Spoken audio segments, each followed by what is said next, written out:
প্রিয় শিক্ষার্থী বন্ধুরা, আসসালামু আলাইকুম ওয়া রাহমাতুল্লাহ। আশা করি তোমরা সবাই আল্লাহর রহমে ভালো আছো। আজকে আমি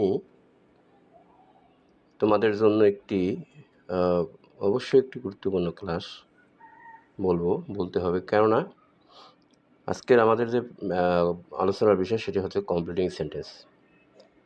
এবং এখানে বলার অপেক্ষা রাখে না যে সকল ছাত্রছাত্রী দক্ষ, ভালো, যেটা বলা যেতে পারে যেগুলা অ্যাডজেক্টিভ হিসেবে যেগুলো আমরা প্রয়োগ করব, যেটা হলো বিভিন্ন গুণে গুণান্বিত ভালো গুণগুলো, সেই ক্ষেত্রে দেখা যাচ্ছে তারাই শুধুমাত্র কমপ্লিটিং সেন্টেন্সটার ক্ষেত্রে তারা বেশ অ্যাডভান্স, তারা খুব সঠিকভাবে উত্তর দিতে পারে।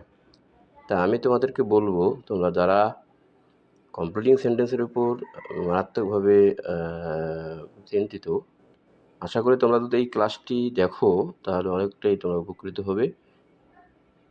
আচ্ছা, তাহলে আমরা চলো দেখি আমাদের আজকের এই কমপ্লিটিং সেন্টেন্সের উপর ক্লাসটি। দেখো, মনে রাখতে হবে, যদি আমি এই যে 1 নম্বর রুলসটা দিয়ে রাখছি এখানে, রুলস নাম্বার 1, যদি কনজাংশন হিসেবে তোমরা যেমন দ্যাট পাও অথবা সো দ্যাট পাও, ইন অর্ডার দ্যাট পাও, তো সেক্ষেত্রে তোমাদের মনে রাখতে হবে এইখানে আমাদের 2 ধরনের আমরা স্ট্রাকচার বা গঠন পেয়ে থাকি। যদি দেখো যে সো দ্যাট, দ্যাট অথবা ইন অর্ডার দ্যাটের পূর্বের অংশটি বা প্রথম যে অংশটি আছে, এই প্রথম অংশটি যদি প্রেজেন্ট টেন্স হয় তাহলে পরের অংশটি আমাদের অবশ্যই কী করতে হবে, সাবজেক্টের পরে ক্যান অথবা উইল অথবা মে এবং ভার্বের মূল ফর্ম প্রয়োগ করতে হবে। এরপরে আমাদের আসছে সেখানে অবজেক্ট অথবা এক্সটেনশন। আচ্ছা, এখানে এক নম্বর নিয়ম। 2 নম্বর নিয়ম হচ্ছে যে আমাদের মাথায় রাখতে হবে, যদি বাক্যের মাঝখানে দ্যাট অথবা সো দ্যাট অথবা ইন অর্ডার দ্যাট থাকে, প্রথম অংশটাই যদি পাস্ট টেন্স হয়, পাস্ট ইনডিফিনিট টেন্স হয়, তাহলে আমরা দ্বিতীয় অংশে কী করব? তাহলে সেক্ষেত্রে আমাদের মনে রাখতে হবে দ্যাট, সো দ্যাট অথবা ইন অর্ডার দ্যাটের পরে সাবজেক্টের পরে অবশ্যই আমাদের বসাতে হবে কুড অথবা উড অথবা মাইট। এরপরে বসাতে হবে ভার্বের মূল ফর্ম, এরপরে আসছে অবজেক্ট অথবা এক্সটেনশন। আচ্ছা, আমরা এখানে আমি তোমাদের জন্য দুটি উদাহরণ দিয়ে রাখছি। ইনশাআল্লাহ তোমরা উদাহরণটা দেখলে আরও ক্লিয়ার হতে পারবে। যেমন এখানে দেখো 1 নম্বর উদাহরণে যে উই ইট এবং দেখো দেয়া আছে সো দ্যাট, ঠিক না? দেখো কী দেওয়া আছে এখানে, সো দ্যাট, তাহলে উই ইট সো দ্যাট। এরপর দেখো আমাদের অবশ্যই কী প্রয়োগ করতে হবে, সাবজেক্টের পরে ক্যান এবং ভার্বের মূল ফর্ম এবং আদার্স। তাহলে we it so that we can survive, আমরা খাই যাতে করে আমরা বেঁচে থাকতে পারি। 2 নম্বর উদাহরণটা দেখো, যে 2 নম্বর উদাহরণ দেখো কী দেওয়া আছে, যে উই এইট, ইটের পাস্ট টেন্স এইট প্রয়োগ করা আছে, we eight so that we could survive. তাহলে প্রথম যে উদাহরণটা এখানে দেখলাম আমরা ইট আছে, প্রেজেন্ট ফর্ম প্রয়োগ করা আছে, কিন্তু পরের অংশে অ্যাড আছে, এই জন্য দ্বিতীয় অংশে আমরা এখানে কুড প্রয়োগ করছি।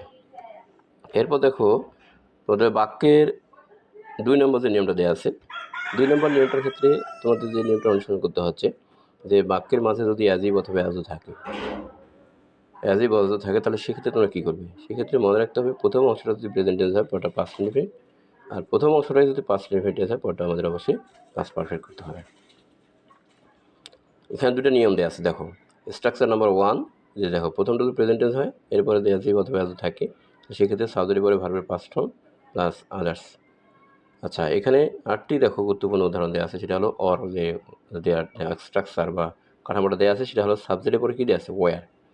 আচ্ছা, এই বিষয়টা মাথায় রাখতে হবে, সাবজেক্টের পরে যদি আমরা বিভার্ব প্রয়োগ করতে চাই এক্ষেত্রে, তাহলে অবশ্যই আমাদের ওয়্যার প্রয়োগ করতে হবে, সেটা সাবজেক্ট ফার্স্ট পারসন হোক, সেকেন্ড পারসন হোক অথবা থার্ড পারসন হোক, অবশ্যই সিঙ্গুলার হোক অথবা প্লুরাল হোক, সেক্ষেত্রে আমাদের ওয়্যার প্রয়োগ করতে হবে। তারপর আদার্স।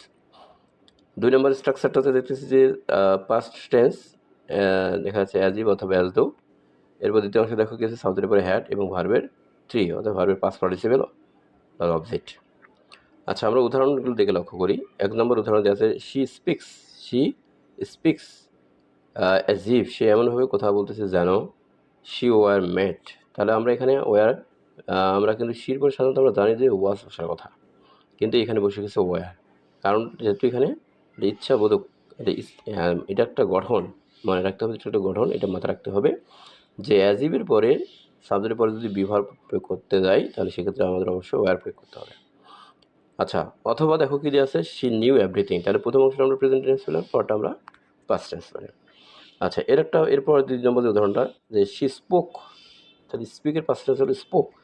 আচ্ছা, অ্যাজ ইফ, সে এমনভাবে কথা বলতেছে শি হ্যাজ নোন এভরিথিং, তাহলে দ্বিতীয় অংশটা কি পাস্ট পারফেক্ট টেন্স পেলাম। রুল নাম্বার 3 দেখো যে লিস্ট অথবা ইন কেস এর বাংলা হলো পাশে ভয় হয় যে, পাশে ভয় হয় যে, অথবা যাতে না, ইন কেস মানে যাতে না বা নতুবা এরকম। লিস্টের পরে সাধারণত মনে রাখতে হবে যে সাবজেক্টের পরে অবশ্যই তোমাদের শুট প্রয়োগ করতে হবে। যখন লিস্ট থাকবে লিস্টের পরে সাবজেক্টের পরে অবশ্যই আমাদের শুট অথবা মাইট বসবে, তবে নট বসা যাবে না। আচ্ছা, স্ট্রাকচারটা দেখো যে এখানে কিন্তু যে কোনো টেন্সে থাকতে পারে, মনে রাখতে হবে এখানে যে কোনো টেন্সে থাকতে পারে। এবং লিস্ট যদি থাকে লিস্টের পরে সাবজেক্টের পরে শুট অথবা মাইট প্লাস ভারে মূল ফর্ম প্লাস আদার্স বলবে। Example, Mintu Babu is walking carefully, Mintu বাবু খুব সতর্কতার সহিত হাঁটতেছে, প্রেজেন্ট কন্টিনিউয়াস করা আছে। পরে আসলে দেখো কি হচ্ছে যে lest he should fall down, যাতে করে সে পড়ে না যায়, তাহলে হি শুড ফল ডাউন, তাহলে অবশ্যই এটা নট প্রয়োগ করা যাবে না। আচ্ছা, এরপরে 4 নম্বর যে রুলটা আসছে, যে রুলস আমরা পাচ্ছি 4 নম্বর রুলস আমরা পাচ্ছি দো অথবা অলদো। আমাদের মাথায় রাখতে হবে দো অলদো এবং বার যদি থাকে মনে রাখতে হবে যে এটা বিপরীত দুটি বাক্য হবে, দুটি বাক্যই বিপরীত হবে এবং দুটি একই টেন্সের মধ্যেই পড়বে। যেমন though he is poor he is honest. Okay, 2 নম্বর দেখো উদাহরণটা, though he knows English he can not speak in it, যদিও সে ইংরেজি জানে সে এটাতে কথা বলতে পারে না। আচ্ছা, তাহলে কি বুঝলাম, দো অলদো এবং বার যদি থাকে তাহলে সেক্ষেত্রে আমাদের অবশ্যই মনে রাখতে হবে দুটি বাক্য বিপরীত হবে এবং দুটি একই টেন্সে হবে। 5 নম্বর নিয়মে আমরা পাচ্ছি no sooner had dad day then, অথবা hardly had dad day before, scarcely had dad day when. সাধারণত এটা নেগেটিভ সেন্স ক্রিয়েট করে যদি থাকে তাহলে সেক্ষেত্রে মাথা রাখতে হচ্ছে যে অবশ্যই সেটা নো সনার হ্যাড হোক বা হার্ডলি হ্যাড হোক বা স্কার্সলি হ্যাড হোক, এরপর আমাদের অবশ্যই সাবজেক্ট বসাতে হবে, সাবজেক্টের পরে ভার্বের পাস্ট পার্টিসিপেল প্রয়োগ করতে হবে, এরপর দেন এবং পরের অংশটা আমাদের অবশ্যই পাস্ট ইনডিফিনিট ফর্ম প্রয়োগ করতে হবে। বুঝা গেছে? কী বললাম বলো দেখি? তাহলে অবশ্যই no sooner had dad day then, hardly had dad day before, scarcely had dad day when থাকলে সেক্ষেত্রে নিয়ম হলো যে নো সনার হ্যাড অথবা হার্ডলি হ্যাড অথবা স্কার্সলি হ্যাডের পরে সাবজেক্ট বসবে, সাবজেক্টের পরে ভার্বের পাস্ট পার্টিসিপেল এবং অন্যান্য অংশ। আর এরপরে যখন দেন অথবা হোয়েন অথবা বিফোর থাকলে বিফোরের পরের অংশটা এরপরে অংশটিকে অবশ্যই পাস্ট ইনডিফিনিট টেন্স করতে হবে। উদাহরণ দিকে লক্ষ্য করো, উদাহরণ দেখলেই তোমাদের আরও বোঝা সহজ হবে। No sooner had I reached the station then the train left, তাহলে দেখো the no sooner had I reach the station then the train left, তাহলে পরের অংশটা আমরা কি পাস্ট টেন্স পেলাম, পাস্ট ইনডিফিনিট টেন্সে আছে। 2 নম্বর উদাহরণটা দেখো, no sooner had little enter the room then they started clapping. Okay, আচ্ছা, এরপর দেখো অ্যাজ সুন অ্যাজ, তাহলে নো সুন হ্যাড হোক ওইটা হলো নেগেটিভ সেন্স ক্রিয়েট করবে, আর যখনই অ্যাজ সুন অ্যাজ থাকবে বুঝতে হবে যেটা যাদের হাবোধক অর্থ প্রকাশ করবে। এবং মনে রাখতে হবে যে দুইটি ঘটনা একসঙ্গে ঘটবে, আমাদের মনে রাখতে হবে যে দুটি ঘটনা কি সবসময় দুটি ঘটনা একসঙ্গে ঘটবে। As soon as subject plus ভার্বের ফার্স্ট ফর্ম প্লাস অবজেক্ট বা আদার্স, এবং এখানে কিন্তু অবশ্যই কী থাকবে, কমা থাকবে, তারপরে অংশটা অবশ্যই আমাদের কী করতে হবে, সাবজেক্টের পরে ভার্বের ফার্স্ট ফর্ম প্লাস আদার্স প্রয়োগ করতে হবে।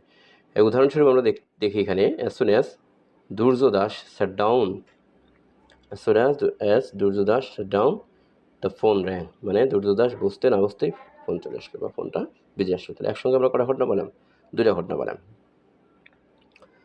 এরপর আমরা সাধারণত যে নিয়মটি সাধারণত দেখা যাচ্ছে আমাদের রাইট ফর্ম ভার্ব পেয়ে থাকি সেটা হলো যে যেমন look forward to, with a view to, with a mind, হ্যাঁ, অর্থ, can not help, could not help, feel like, be verb অথবা গেট ইউজ টু, এবং প্রিপোজিশনের পরে সাধারণত ভার্ব থাকলে অবশ্যই আমাদের কী করতে হবে, ভার্বের সঙ্গে আইনজি যুক্ত করতে হবে। এগুলো অবশ্যই মাথায় রাখতে হবে।